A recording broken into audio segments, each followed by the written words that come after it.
సిద్దిపేట జిల్లా రాజకీయాలు మళ్లీ వేడెక్కాయి. సీఎం రేవంత్ రెడ్డి సిద్దిపేట పర్యటనకు ముందుగా బీఆర్ఎస్ నేత మాజీ మంత్రి హరీష్ రావు తీవ్ర విమర్శలు గుప్పించారు. సిద్దిపేటలోని తన క్యాంపు కార్యాలయం నిర్వహించిన మీడియా సమావేశంలో పలు ఆరోపణలు చేశారు. సీఎం పర్యటన సందర్భంగా బహిరంగ లేఖ విడుదల చేస్తున్నామని తెలిపారు. ఇక సిద్దిపేటకు రేవంత్ రెడ్డి చేసిన అన్యాయాలను ఆ లేఖలో వివరించామని చెప్పారు.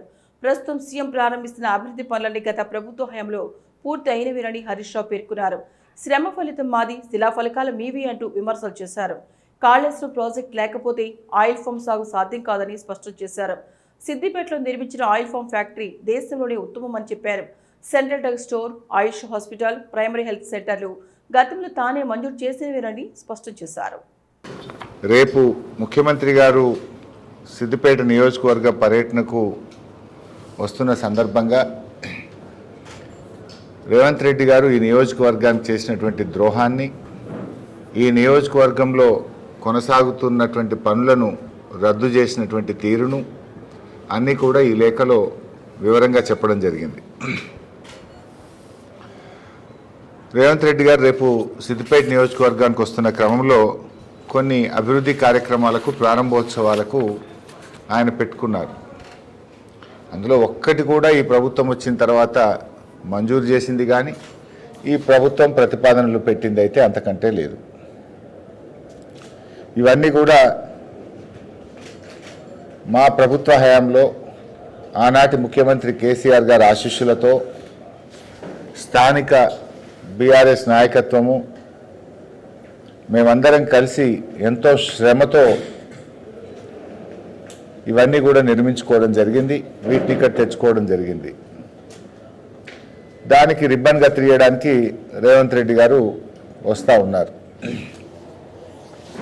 అంటే మాదేమో శ్రమ ఫలితం, వారిదేమో శిలాఫలకాల ఫలితం.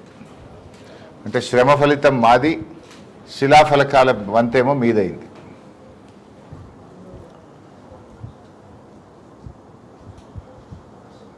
ఇలా మీరు ఈ రాష్ట్రంలో 2.5 సంవత్సరాల్లో ఎక్కడికి పోయినా బీఆర్ఎస్ ప్రభుత్వం ప్రారంభించిన కార్యక్రమాలు, మా హయాంలో పూర్తయినటువంటి వాటికి రిబ్బన్లు కత్తిరించడమే మీ వంతైంది.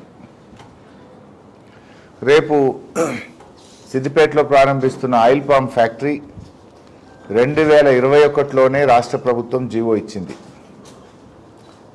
300 కోట్ల రూపాయలతోని ఈ ఫ్యాక్టరీని నాటి బీఆర్ఎస్ ప్రభుత్వం మంజూరు చేసింది, పనులు ప్రారంభించింది. సో ఆయిల్ పామ్ ఫ్యాక్టరీ ఈ ప్రాంతంలో రావడంలో కాళేశ్వరం ప్రాజెక్టు చాలా చాలా కీలకం. కాళేశ్వరం ప్రాజెక్టు లేకపోతే అసలు మనం ఈ ఆయిల్ పామ్ సాగు అనేది సిద్దిపేట ప్రాంతంలో మనం ఊహించలేం.